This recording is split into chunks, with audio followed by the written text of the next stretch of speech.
काला जादू। अपने बेटे रिशु के माथे से टपकते हुए पसीने को देखकर सविता की हालत खराब हो गई। ऐसा आज पहली बार नहीं हुआ जब रिशु नींद से घबरा कर जागा है। हाय मेरा बच्चा, न जाने किसकी नजर लग गई है तुझे। जब से मेरे बच्चे ने 10वीं के एग्जाम में स्कूल टॉप किया है तब से रोज बुरे बुरे सपने आने लगे हैं। हाँ माँ, मैंने आज फिर से एक काले साए को देखा। वो यहीं मेरी आंखों के सामने खड़ा था। माँ मुझे बचा लो माँ। वो मुझसे कह रहा था कि मुझसे बदला लेगा। माँ कहीं ये प्रशांत। चुप कर, कैसी बात कर रहा है? दोबारा उसका नाम मत लेना। तुझे पता है ना, उस प्रशांत ने आत्महत्या कर ली, तो बार बार उसका नाम मत लिया कर। मम्मी, क्या सच में प्रशांत ने आत्महत्या की थी? चुप कर, बहुत सवाल पूछता है आजकल। और फिर रात के वक्त सविता के पूरे घर में एक अजीब सा काला धुआं छाने लगा। गहरी नींद में सोई सविता की जैसे ही आंख खुली उसका दम घुटने लगा। वो दौड़कर रिशु के रूम की तरफ गई जहां उसके दरवाजे पर घूमती एक काली परछाई देख वो बुरी तरह से घबरा गई। कौन है वहाँ? कौन है? सामने आओ। ये मैं हूँ, तुम्हारी काली करतूत।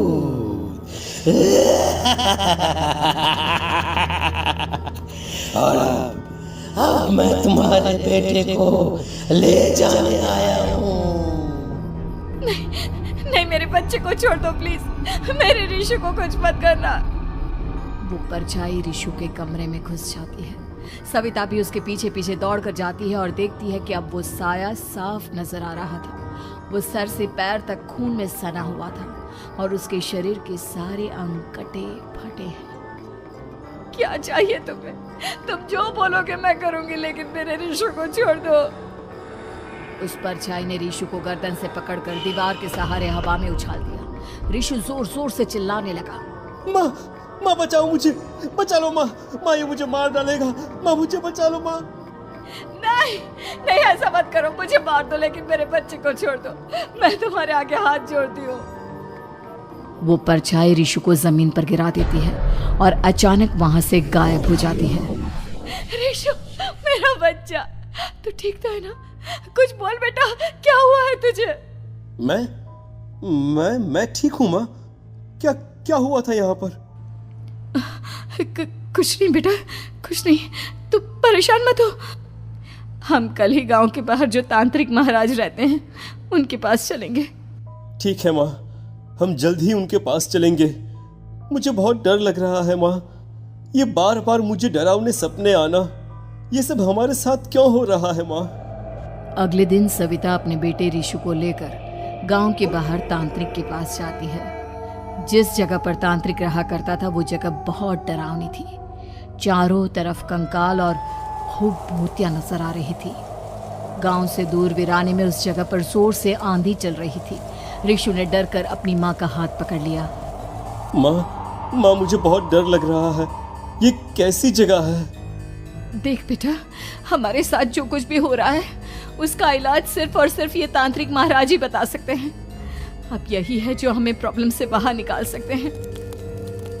जैसे ही सविता और रिशु तांत्रिक की झोपड़ी के अंदर पहुंचे, वहां का नजारा देखकर उनकी आंखें फटी की फटी रह गई। तांत्रिक की झोपड़ी के अंदर कई सारे लोग अपनी गर्दन घुमा घुमा कर जोर जोर से चीख रहे थे।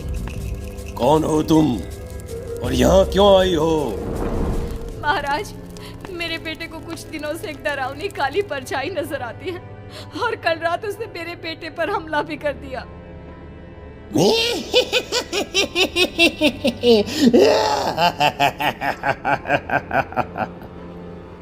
मम्मी हमें यहाँ से चलना चाहिए। ये जगह मुझे ठीक नहीं लगती। नहीं बेटा, ऐसा नहीं कहते। रुक जाओ, 2 मिनट के लिए रुक जाओ। क्या कहा? काली परछाई? तुम्हारे बेटे पर किसी काली परछाई ने हमला किया? हाँ महाराज, वो कह रही थी कि वो मेरे बेटे को कुछ कर देगी। कोई उपाय बताइए महाराज, मेरे बेटे के साथ कुछ गलत नहीं होना चाहिए। तुमने किसी दूसरे के साथ गलत किया है। तो तुम्हारे साथ भी गलत होकर ही रहेगा। तुमने किसी की जान ली है, किसी को मार डाला है तुमने। नहीं महाराज, मैंने ऐसा कुछ नहीं किया। मैंने किसी की जान नहीं ली। मुझे कोई उपाय बताइए। लगता है तुम इतनी आसानी से नहीं मानोगी। मैं तुम्हें अभी उस काली परछाई से मिलवा देता हूँ और वही सारा सच तुम्हारे सामने लेकर आएगा। सविता और ऋषु ने डर के मारे अपनी आंखें बंद कर ली। तभी अचानक तांत्रिक की झोपड़ी में अजीबोगरीब आवाजें गूंजने लगी। सविता और ऋषु बुरी तरह से कांप रहे थे। आंखें खोलो और अपने सामने देखो। क्या यही है वो जिससे तुम कल रात को मिली थी? बताओ मुझे। हाँ, इसने कल रात मेरे बेटे के ऊपर हमला किया था। ये उसी लड़के की भटकती हुई आत्मा है जिसे कुछ दिन पहले तुमने मार डाला था। मम्मी ये महाराज क्या कह रहे हैं? क्या सच में आपने किसी की जान ली है, किसी को मार डाला है? अगर हाँ तो बताइए ना मम्मी, किसको मारा है आपने? किसको? तुम्हारी माँ इतनी आसानी से सच नहीं बताएगी बेटा। इसने एक बच्चे की जान ली है। कहीं उसका नाम प्रशांत तो नहीं महाराज? वो मेरा दोस्त है, मेरा मतलब मेरा पड़ोसी है। सही पहचाना। देखा सविता, तुम्हारा खुद का बेटा भी जानता है कि तुमने किसी के प्राणों की बलि चढ़ा दी और इसीलिए अब उसकी बुरी आत्मा तुम्हारे घर में भटकती है। मुझे माफ कर दीजिए महाराज, मुझसे बहुत बड़ी गलती हो गई। प्रशांत हमारे पड़ोसी का बेटा था।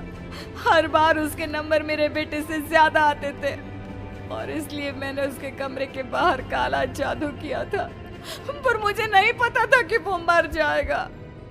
तुम्हारे उसी काले जादू वाली गुड़िया के अंदर एक बुरी आत्मा थी जिसने उस बच्चे के दिमाग पर बुरा असर कर दिया और उसी की वजह से उस लड़के ने अपनी बालकनी से कूदकर आत्महत्या कर ली। इसकी वजह सिर्फ और सिर्फ तुम हो, तुम। नहीं महाराज, जो कुछ भी हुआ मुझे नहीं पता था कि प्रशांत अपनी जान दे देगा। प्रशांत की आत्मा इस वक्त तुम्हारे सामने खड़ी है, हमसे बात करना चाहती है। बोलो क्या कहना चाहते हो? मैं जीना चाहता था, बड़ा होकर कुछ बनना चाहता था।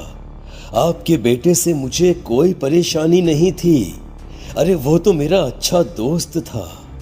मुझे माफ कर दो बेटा, मुझसे बहुत बड़ी गलती हो गई, मुझे माफ कर दो। माफ करने से मुझे वापस जिंदगी नहीं मिल जाएगी। मेरे माँ बाप आज भी मेरे लिए रोते हैं।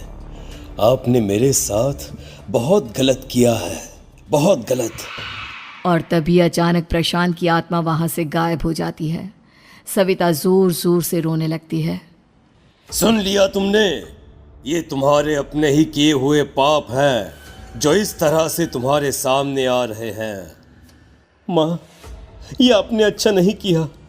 सिर्फ 10th बोर्ड के एग्जाम में मैं टॉप कर पाऊं, इसलिए आपने मेरे दोस्त के ऊपर काला जादू कर दिया। नहीं मम्मी, नहीं, अब हम कभी खुश नहीं रह पाएंगे, कभी नहीं। मेरे दोस्त की आत्मा को कभी शांति नहीं मिलेगी मम्मी, कभी नहीं। लेकिन मैंने जो कुछ भी किया सिर्फ तुम्हारे लिए किया। वो लड़का हमेशा फर्स्ट पोजीशन पर आ जाता था और इस वजह से हमेशा तुम्हारे मार्क्स कम पड़ते थे। मैंने तो सिर्फ उस पर एक छोटा सा काला जादू किया था बेटा। मुझे क्या पता था कि उसका ये नतीजा निकलेगा। जिस गुड़िया को तुमने उस लड़के के कमरे के दरवाजे पर लगाया था, दरअसल उसके अंदर एक बुरी आत्मा का प्रवेश हो गया था, जैसा कि अक्सर काला जादू करते समय हो जाता है। मुझे अपनी गलती का एहसास हो गया है। मैं प्रायश्चित करना चाहती हूँ, आप बताइए मैं क्या करूँ? प्रशांत के घर जाकर उस काली गुड़िया को वहां से निकालकर यहाँ लेकर आओ। मैं उसे आग में जलाकर राख कर दूंगा और उसके बाद प्रशांत की आत्मा को हमेशा के लिए मुक्ति मिल जाएगी। अगली रात सविता चुपचाप अपने पड़ोसी प्रशांत के घर जाती है। प्रशांत के माँ बाप प्रशांत की मौत के बाद उस घर को छोड़कर हमेशा के लिए वहां से चले गए थे। जैसे ही सविता उस घर के अंदर कदम रखती है, उसका सामना अजीबोगरीब हैवानियत से भरी आवाजों से होने लगता है। ऐसा लग रहा था जैसे कोई बुरी तरह से चीख रहा हो। सविता जैसे ही प्रशांत के कमरे के बाहर पहुंचती है, वहां पर लटकी हुई गुड़िया के शरीर से खून टपकने लगता है। ये क्या हो रहा है? इस गुड़िया के शरीर से खून क्यों टपक रहा है? सविता हिम्मत करते हुए उस गुड़िया को वहां से उतारने की कोशिश करती है, लेकिन तभी अचानक से बहुत भयानक दिखने वाली औरत उसकी आंखों के सामने आकर खड़ी हो जाती है। मैं यहाँ से कहीं नहीं जाऊंगी, और अगर तूने मुझे यहाँ से हटाने की कोशिश की तो मार डालूंगी मैं तुझे। नहीं नहीं, मुझे तुम्हें यहाँ से ले जाना ही होगा, नहीं तो मेरा बेटा, उसकी जान को खतरा है। मैं तुम्हें नहीं छोड़ सकती। अगर तुम्हारे अंदर हिम्मत है तो मुझे इस घर से बाहर ले जाकर दिखाओ। और ऐसा कहकर वो औरत सविता के ऊपर हमला कर देती है और उसे हवा में उछाल उछाल कर जमीन पर पटकती है। लेकिन तभी अचानक मौका देखकर सविता अपने हाथ में ली हुई सुई उसके हाथ में चुभो देती है। हाथ में सुई लगते ही वो औरत जमीन पर तड़पने लगती है। ये क्या किया तूने? ये क्या कर दिया? तुझे ऐसा नहीं करना चाहिए था। तांत्रिक ने मुझे कहा था कि तुझसे जीतने का सिर्फ यही एक तरीका है जिससे मैं अपने पापों का प्रायश्चित कर सकती हूँ और अपने बेटे की जान बचा सकती हूँ। और उसके बाद वो डरावनी दिखने वाली औरत एक छोटी सी जादुई गुड़िया में तब्दील हो गई और सविता ने उसे ले जाकर तांत्रिक को दे दिया। तांत्रिक ने जादुई गुड़िया को आग के हवाले कर दिया।